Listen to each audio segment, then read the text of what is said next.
Thank you for joining my session. I am a registered psychotherapist practicing in Ontario, and today I would like to discuss about burnout and to help you to find out new strategies and strengths that you already have within you to help you to cope with burnout and reconnect with energy, meaning, and resilience. So, what you will get from my webinar? My questions can help you to discover what's already strong inside of you and learn how to use strengths to overcome burnout and create more balanced, meaningful connection with your work and life. I use ACT and SFPT diamond approaches in my work, and I will be asking you some questions to help to better understand yourself and to learn ways of coping and regaining your energy, your mental well-being, and achieving the goals that you want to achieve. So, what's burnout? The symptoms of burnout are emotional exhaustion. You might feel drained, overwhelmed, and unable to cope. You might show a reduced performance. It can be difficult to concentrate, to focus on your work, and you might be facing decreased productivity and sense of ineffectiveness, or even when you are working well and achieving, it might seem that you are not doing enough. You might feel detached, developing a hostile or indifferent attitude towards your work or responsibilities. You might lose motivation or energy, and sometimes it can be difficult to approach people with empathy. And there can be some physical symptoms such as headaches, sleep problems, and frequent illnesses.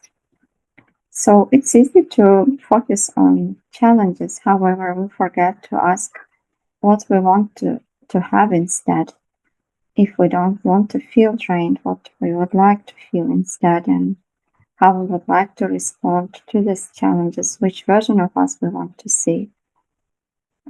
So this webinar would help you to better understand yourself and to find answers to these questions. From ACT perspective, burnout is maintained by getting stuck in unhelpful patterns of responding to your own experiences. For instance, you might have some negative thoughts about yourself, about your work, or other people that might be keeping you stuck and impacting your mood negatively as a result, impacting your behavior and maintaining this cycle. For instance, imagine if you have some thoughts such as, I can't handle this work, or nothing's gonna change, I can't cope with the work. And if you get fused with these thoughts, if you constantly focus on these thoughts, this would inevitably impact negatively your mood. Maybe you will lose self-confidence, and it will impact also your performance. Therefore, whenever you feel stressed or you are having these symptoms of burnout, paying attention to your thoughts and changing relationship with your thoughts, noticing them and becoming aware that you are just the one who is noticing these thoughts can help to develop new ways of approaching these thoughts and seeing the situation, and this can considerably help to decrease stress levels. For instance, imagine how useful is it for you to achieve your goals if you constantly think that you can't handle this, or for instance, asking about times when you succeeded or when you could handle stress can give you more insights about how you can cope with situation.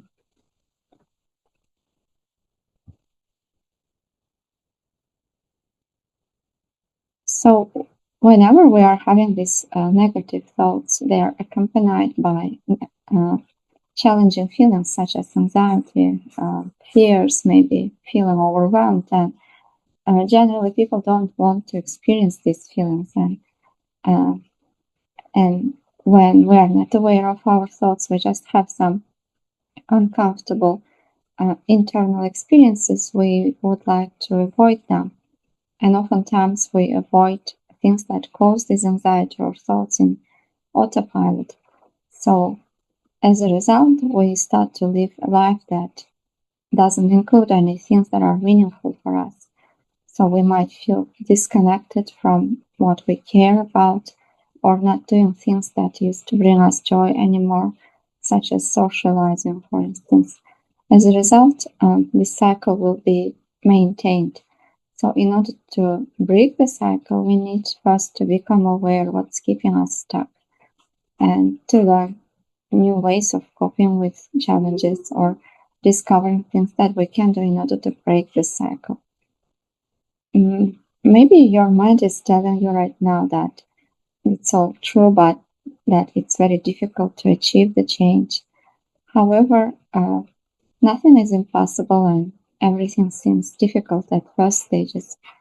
For instance, when we look at the lives of people who are successful, we see many challenges that they had in their lives, but they were able to succeed despite these challenges, which is a kind of proof that nothing is impossible, and human brain has a great capacity to focus and succeed whenever it becomes aware of what's important for them. For instance, when we look at the life of Stephen Hawking, who was diagnosed with schizophrenia just when he was a student in his 20s, and doctor said that years of life, he was able to live 50, becoming one of the most famous and significant people in the world who to cosmology and theoretical in his studies with his experiments and works. Exactly keeps you stuck? Which thoughts are there that are unhelpful? And what exactly are you having these thoughts and feelings? And how helpful are these behaviors for you? For instance, if you are having anxiety and you start avoiding people for you for achieving your goals, and how you would like to respond instead, which version of you be when burnout is present. Another successful person, is an Albert who was born in a secular Jewish family in Germany, and they had to migrate to the United States. Despite all these setbacks, he was able to succeed and works that understanding of space, time, and energy, and all this despite having very serious health challenges. Maybe a movie called Bucket List, where two men meet each other in a hospital where they are diagnosed with a sickness, and as a result, they learn that very few days are left for them to live, and they feel very sad about it. And after that, they decide to use the time that is left to create joy, connection, and meaning. And they are creating a kind of bucket list where they include things that they want to do.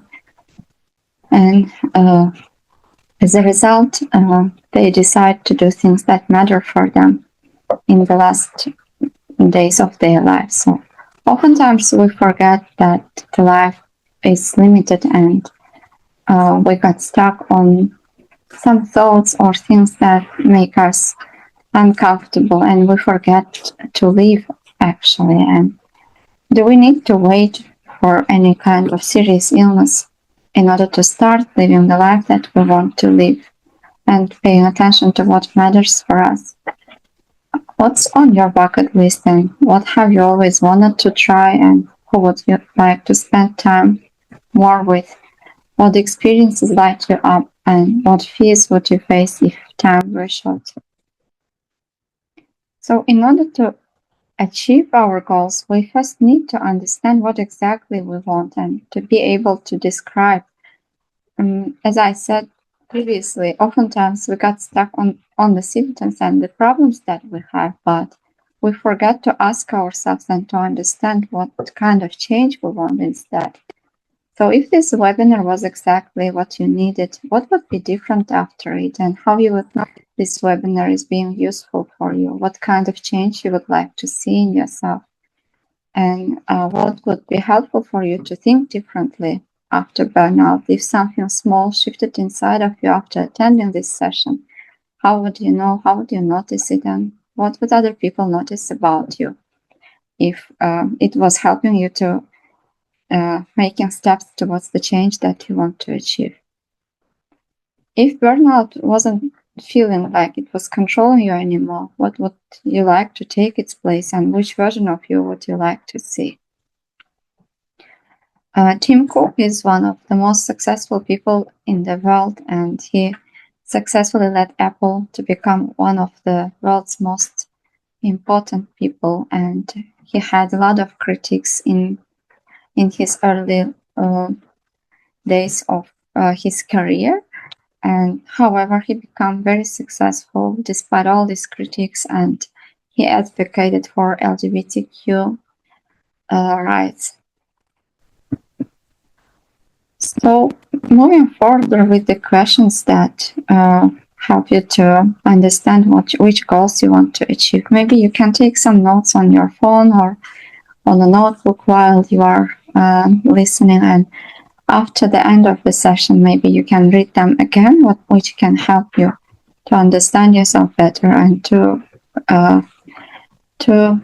imagine what kind of change you want to see. According to research, if you can write down something, or if you can imagine how you are achieving the goal, it's more likely for you to achieve, because one's brain can imagine, can dream, it will be easier for you to overcome challenges that would be on your way, to stay more resilient when you will be faced with similar challenges in real life situations.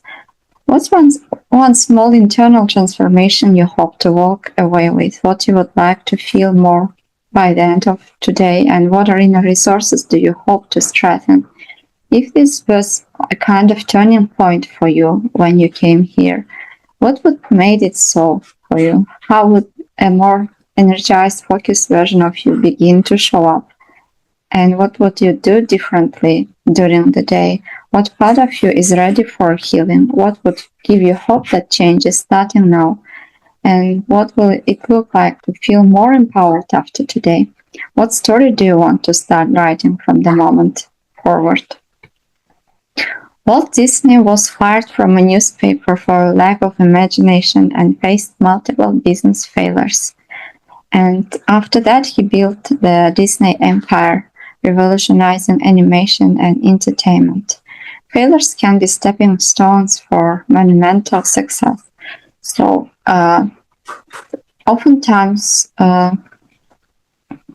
it's more important what meaning we attach to experiences that we are having, because the way we think about experiences and things actually shapes our behavior and future. So therefore, that's why it's important to being aware of your thoughts and beliefs about the world, about yourself, and stories that you are telling yourself, thinking about yourself, because they become reality. So sometimes your mind can be telling you that there were no good times, you are not successful, you are a failure. However, in every person's lives, there are times and moments when things felt just a little bit better, when they were coping better. So when we pay attention to these exceptions, we can find new ways of coping, new strengths, new resources that we can use again for achieving our goals. So you can ask yourself these questions in order to understand better about those moments and what helped you to succeed and to see your desired outcome in the past. When was the last time you felt slightly less burnt out and stressed? And how did you help yourself feel more comfortable, centered in that moment? What was it about you helped you to achieve this sense of calmness, feeling better? And What did you do differently when you were able to stay calm, present? Who else was there? In which environment were you? What else helped you to achieve this success? Qualities in you made that moment possible. So what clues told you that you were actually hanging? What patterns have helped you regain balance before? And how did you feel in your body when you were coping better? Answering these questions can help you to give some insights and to of that you are actually capable of achieving success. If you look at life of Michael Jordan, he was cut from high school basketball team and because of the greatest basketball players, and he became one of the greatest basketball players in history, winning 6 NBA championships. So failure sometimes can fuel motivation to improve. So it's always about how you perceive things, what you think about things.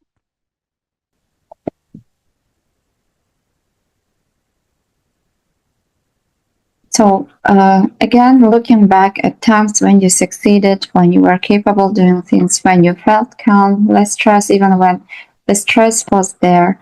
For instance, pay attention how your routines and mindset look like, which thoughts help you to stay calm at that moment, and what inspired you to keep going during your last burnout recovery? Who has noticed some strengths in you and what they noticed in you? What do you think they thought helped you to recover? And which self-talk did you use at those times? How you were talking to yourself? What were you proud of how you handled a challenging situation? And when did you surprise yourself with resilience? What moments of peace stand up for your recent past? How did you nourish yourself emotionally last time you begin to recover? And what empowered you to believe things could improve? So if you write down answers to these questions, you will collect a lot of strengths that you will actually be surprised how much strength and resilience you have, and this would prove that the stories that your mind is telling you is not always true. Georgia O'Keeffe, she was an early struggle as a female artist in a male-dominated art world, and she created beautiful artworks that empowered, inspired many people.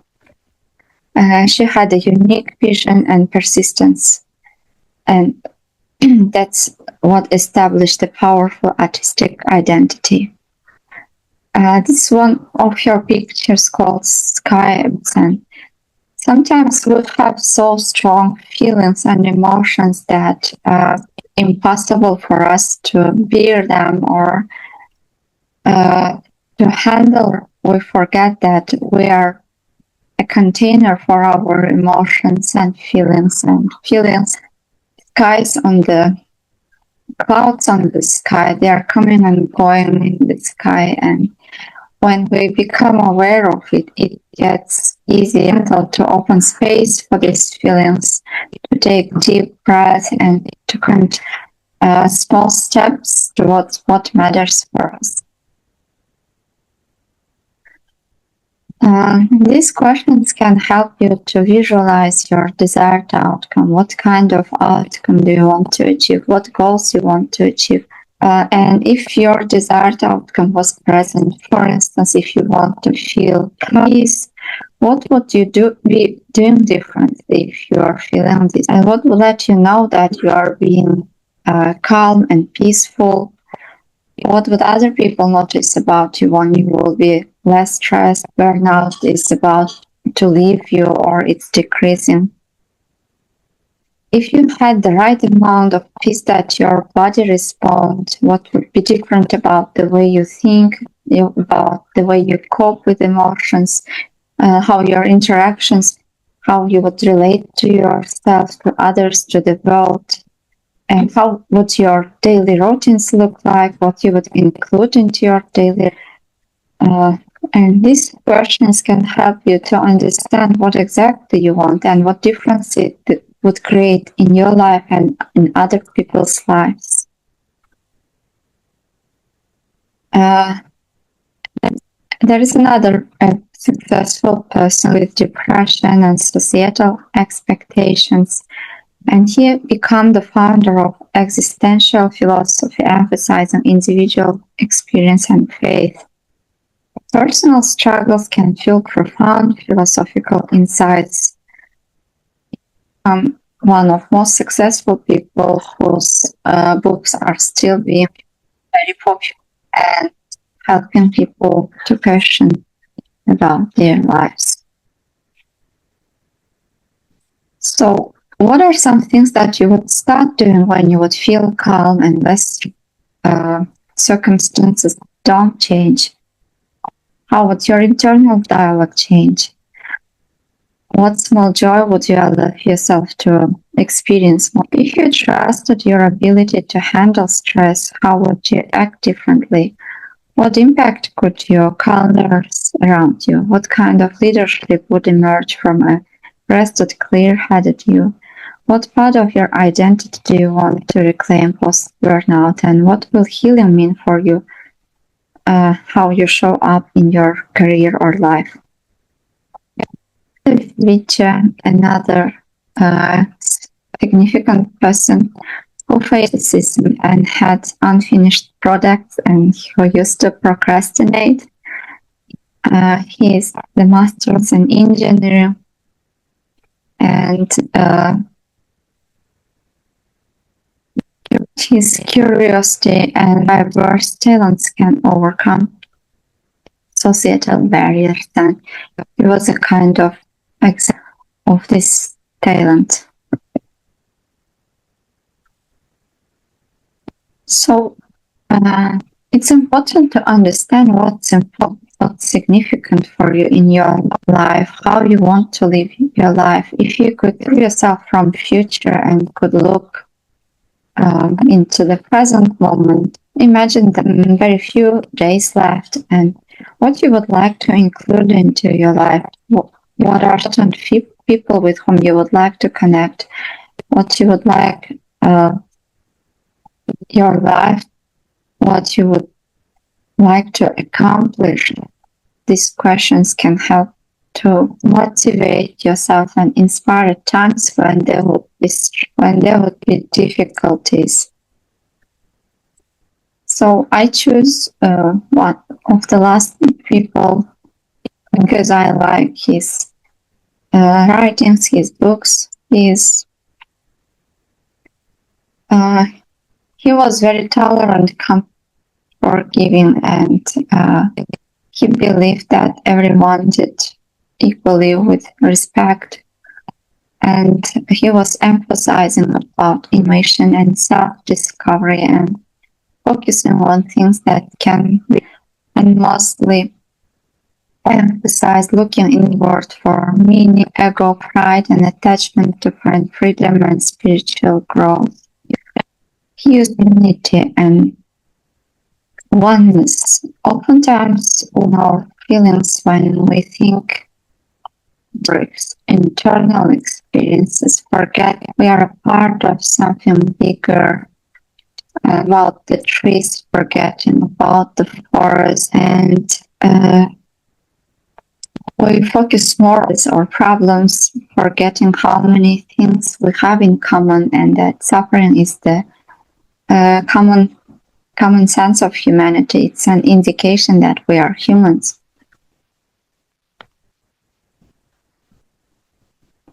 And there are some practices that they are performing. People who love Rumi still, they are kind of turning. And the reason of this kind of dance is that to stay in the present moment and to remember about creator and the creations.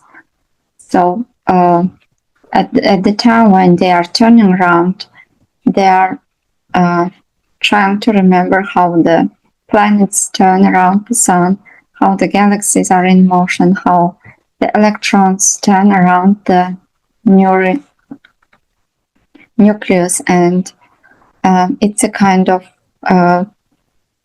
desire to move, to stay present, and to remember about all creators and that they all have something in common, as if there is a sign that is by the creator, that all the creators are, all the creations look similar. So that's one of the points that I really enjoy emphasizing, the common humanity, that we all have things in common, and respect to differences.